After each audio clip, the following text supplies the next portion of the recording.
আসসালামু আলাইকুম প্রিয় দর্শক। অনুমোচন আলাপচারিতায় আপনাদের সকলকে স্বাগত জানাচ্ছি। এখনকার আলোচনার বিষয় ভাবের ঘরে চুরি করছেন জেনারেল ওয়াকারুজ্জামান। যে প্রসঙ্গে উঠল কথাটি, আসি সেখানে। নয়াদিল্লির শান্তিরক্ষা মিশনে কেন যাচ্ছেন না সেনাপ্রধান জেনারেল ওয়াকারুজ্জামান? বাংলাদেশের সেনাপ্রধান জেনারেল জামান আগামী 14 থেকে 16 অক্টোবর নয়াদিল্লিতে যে অনুষ্ঠিত হতে যাচ্ছে রাষ্ট্রসংঘের শান্তিরক্ষী মিশনে সৈন্য প্রেরণকারী দেশসমূহের প্রধানদের সম্মেলন, সেটাও হতে চলেছে। এই সম্মেলনে বাংলাদেশের সেনাপ্রধান ওয়াকারুজ্জামান যাচ্ছেন না। এই খবরটি এখন মোটামুটি পাকা। বাংলাদেশের একাধিক মেইন স্ট্রিম মিডিয়া প্রথমে জানিয়েছিল যে জেনারেল জামান এই সম্মেলনে অংশ নেবেন, কিন্তু পরে জানা যায় তিনি ব্যক্তিগতভাবে যাবেন না, তবে তার জায়গায় বাংলাদেশের আর্মি ট্রেনিং অ্যান্ড ডক্ট্রিন কমান্ডের GOC lieutenant general Moinur Rahman তিনি যাবেন বাংলাদেশের প্রতিনিধি হয়ে।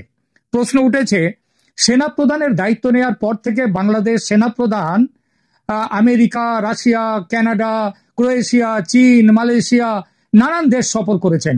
তার বাহিনীর উচ্চপদস্থ কর্তারা বহুবার সফর করেছেন পাকিস্তান, তুর্কি, চীন সহ আরো অনেক দেশ। কিন্তু সবচেয়ে কাছের দেশ, যে দেশের পেটের মধ্যে বসে আছে বাংলাদেশ, সেই ভারত সফরের কথা, সেই ভারত সফরে কেন গুরুত্ব দিচ্ছেন না সেনাপ্রধান? কেন তিনি নিজে বা তার বাহিনীর কোনো উচ্চপদস্থ অফিসার ভারত সফর করেননি? কারণটা দু দেশের সাধারণ মানুষের কাছে অজানা নয়।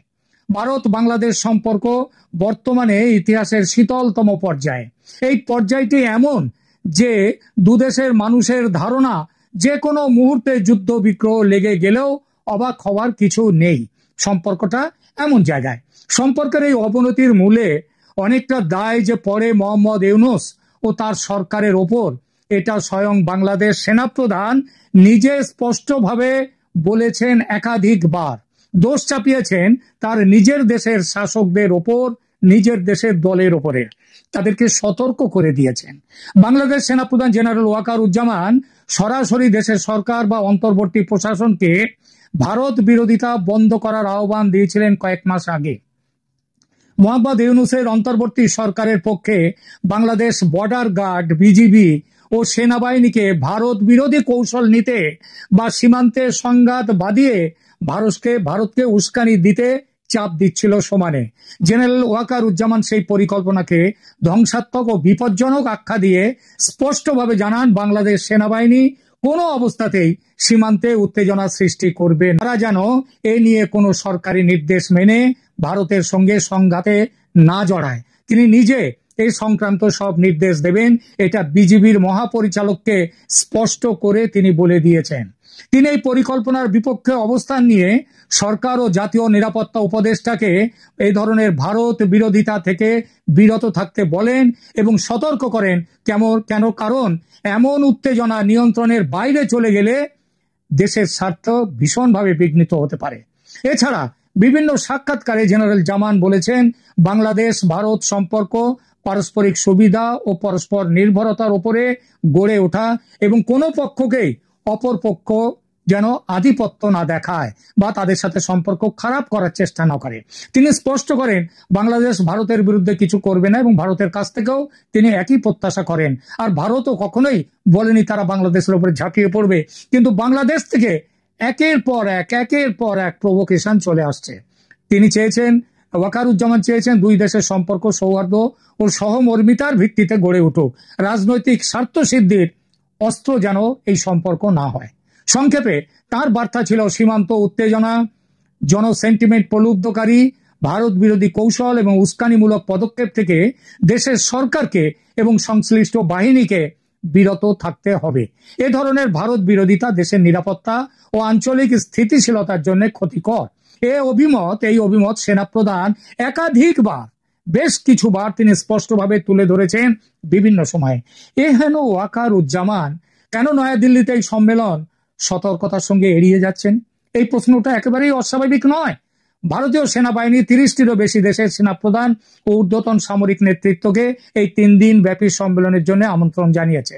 জাতিসংঘের শান্তিরক্ষা মিশনের ইচ্ছা অনুযায়ী এই সম্মেলন এবং এই আমন্ত্রণ সম্মেলনে Algeria, Armenia, Bangladesh, Bhutan, Brazil, Burundi, Cambodia, Cote d' Ivoire, Ethiopia, Fiji, France, Ghana, Indonesia, Italy, Nepal, Nigeria, Sri Lanka, Tanzania, Vietnam সমেত অন্যান্য দেশের প্রতিনিধিরা অংশ নেবেন। সম্মেলনের মূল উদ্দেশ্য কি? মূল উদ্দেশ্য হলো শান্তিরক্ষা সহযোগিতা জোরদার করা, প্রযুক্তির ব্যবহার বৃদ্ধি করা এবং শান্তিরক্ষা কার্যক্রমে ভবিষ্যতের পথ নির্দেশনা দেয়া। গুরুত্বপূর্ণভাবে ভারত এই সম্মেলনে কিন্তু পাকিস্তান ও চীনকে আমন্ত্রণ জানায়নি, অথচ চীন ও পাকিস্তান দুটো দেশই কিন্তু জাতিসংঘের শান্তিরক্ষা মিশনে সেনা পাঠায়। এই যে চীন এবং পাকিস্তানকে নিমন্ত্রণ না করা, এটা জাতিসংঘের নির্দেশে নিশ্চিতভাবেই হতে পারে না, এটা ভারতের একক সিদ্ধান্ত ছিল। আর ক্রিকেট মাঠে যাদের সাথে হাত মেলায় না তাদের সামরিক কর্তাদের সাথে এখানে বসবে, পাকিস্তানের সাথে বসবে একই তাদের সামরিক কর্তাদের ডেকে নিয়ে, এটা হতে পারে না। সুতরাং এটা ভারতের একক সিদ্ধান্ত। কারণ হিসেবে দুদেশের সঙ্গে ভারতের তিক্ত সম্পর্ক যে আছে বর্তমানে, সেটাই সবচেয়ে বড় কারণ। কিন্তু তাই যদি হয় তাহলে বাংলাদেশকে নিমন্ত্রণ কেন? বাংলাদেশের সঙ্গেও তো ভারতের সম্পর্ক ভালো নয়। নয়াদিল্লির সূত্র জানাচ্ছে সম্মেলনে ভারত তাদেরকেই ডাকছে এমন দেশগুলোর মধ্যে সমাজতববাদী ও গঠনমূলক সম্পর্ক আছে, এবং গঠনমূলক সম্পর্ক তৈরি করা যেতে পারে, এবং যারা শান্তিরক্ষা প্রচেষ্টায় ভারতীয় অবস্থানের প্রতি যাদের সহানুভূতিশীল সমর্থন, সেই দেশগুলোকে আমন্ত্রণ জানানো। তার মানে একটা জিনিসই দাঁড়ায় যে বাংলাদেশ ও ভারতের মধ্যে সম্পর্কের মধ্যে সবকিছু এখনো শেষ হয়ে যায়নি। এখনো সোনালী রেখা বা রূপলী রেখা যেটাই বলুন না কেন সেটা আছে। আর যেটুকুই সোনালী রূপলী রেখা আছে তার অনেকটাই কিন্তু জেনারেল ওয়াকারুজ্জামানের সৌজন্যে। তবু কেন সেই ওয়াকারুজ্জামান এড়িয়ে গেলেন ভারত সফর? কেন? এই প্রশ্ন উঠতেই পারে। এর প্রধান কারণ কূটনৈতিক সতর্কতা। বাংলাদেশের জাতীয় নিরাপত্তা আমলারা জানাচ্ছেন যে জেনারেল জামান অনাকাঙ্ক্ষিত সমালোচনা এড়ানোর কৌশল হিসেবে নয়াদিল্লি সফর করছেন না।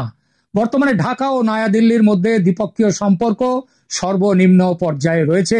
ভারত বাংলাদেশ সম্পর্কের অবনতি শেখ হাসিনার পতনের পর থেকে ভারত বাংলাদেশ সম্পর্কে উল্লেখযোগ্য টানাপোড়েন তৈরি করেছে।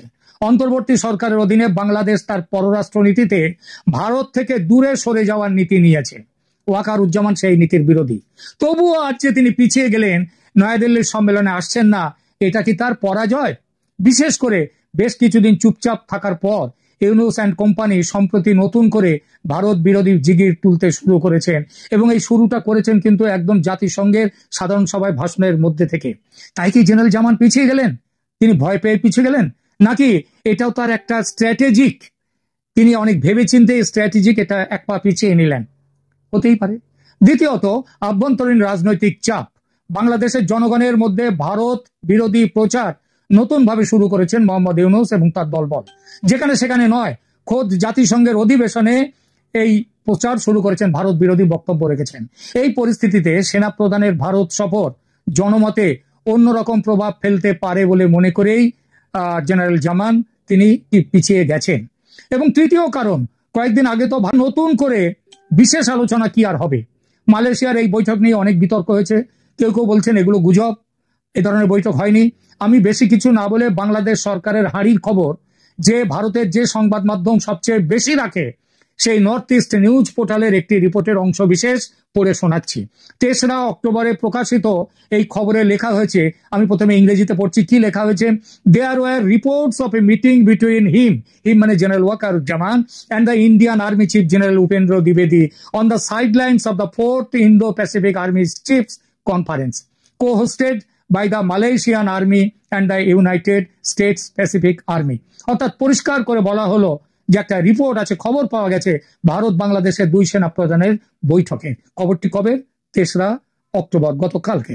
অতএব হিসেব কষে একটু দূরত্ব রাখা যাক এখন, এইটাই মনে করছেন হয়তো জেনারেল ওয়াকারুজ্জামান। এটাকেই আমি বলেছি ভাবের ঘরে চুরি, মনের কথা অন্যদের বুঝতে না দেয়া, কূটনৈতিক চাল। ভারতের সেনাপ্রধানের সঙ্গে গত 1 বছরে একাধিকবার পুনরালাপ হয়েছে জেনারেল জামানের। এজন্য ভারতের দালাল বলে গালি শুনতে হয়েছে তাকে। ওই হাসনাতরা বলেছে 3 দিন আগে, হাসনাত আব্দুল্লাহ বলেছে উত্তরের দিকে নজর রাখো। উত্তরের দিকে মানে উত্তরপাড়া, মানে সেনার দিকে নজর রাখা। তাই একটু নিরপেক্ষ অবস্থান দেখাতে ভারত সফর এড়িয়ে যাচ্ছেন কি ওয়াকারুজ্জামান? লড়াইতে কথা আছে, সবসময় এগোনো যায় না, 2 পা এগিয়ে কখনো কখনো আবার 1 পা পিছোতেও হয়। শেষ কথা, চীন এবং পাকিস্তানকে নিমন্ত্রণ জানায়নি ভারত। এই পরিপ্রেক্ষিতে ওয়াকারুজ্জামান বাংলাদেশের পক্ষ থেকে যদি এই সম্মেলন বয়কট করতেন পুরোপুরি, তাহলে বোঝা যেত তিনি তার সরকারের সঙ্গে জোট বেঁধে ভারতের বিরুদ্ধে গেছেন। তা কিন্তু তিনি করেননি। অর্থাৎ ভারত বিষয়ে জেনারেল জামান তার পুরনো অবস্থানেই আছেন। নিঃসন্দেহে এই ব্যাপারটি হজম করতে কষ্ট হবে ইউনূস সাহেবের। বিশেষ করে দেশের রাষ্ট্রপতি শাহাবুদ্দিন চুপ্পু যেভাবে হঠাৎ সক্রিয় হয়ে উঠেছেন, চিঠিচাপাটি করছেন। গতকাল আবার বাংলাদেশে ভারতীয় রাষ্ট্রদূত প্রণয় বর্মার সঙ্গে তিনি মিটিং করেছেন বঙ্গভবনে।